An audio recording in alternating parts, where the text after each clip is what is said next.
Welcome back. Now, once you have a handle on the basic settings, you can begin to create webinars or meetings.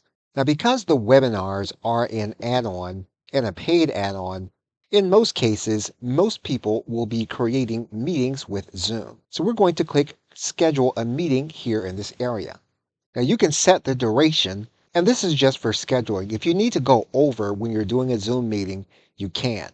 You will set the time zone. If this is going to be a recurring meeting that individuals are going to be a part of, you can tick this button and you can make it so that it will be a recurring meeting. If you want specific attendees, you can place their names and email addresses here in this area. You can make the chat continuous so that when individuals are added to the meeting, they will have access to the same chat that everyone else has. We can make it so that registration is required for the meeting. If we are going to use a whiteboard, we can assign it here in the meeting. And we can choose one of our existing whiteboards and add it to the event.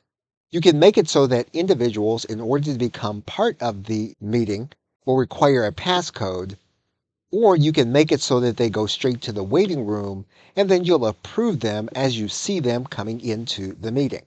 You can determine if the individuals will have access to video, and you can determine how the individuals will have access to audio. There are other options that we can make available. We can click Show Options, and we can make other options available here inside of the meeting. So for example, we can allow people to come anytime. We can set for a Q&A, and we can automatically record the meeting if that is what we want to do, and we can determine where that meeting will then be recorded, or we can untick it. If we are going to have an alternative host, we can place them here in this area, and once you have added all of your options, you can then click Save. Your meeting will then be set. You will then make the registration link available.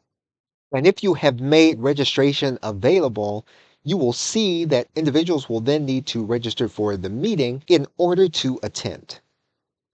Okay, so with that, thanks, and I will see you in another video.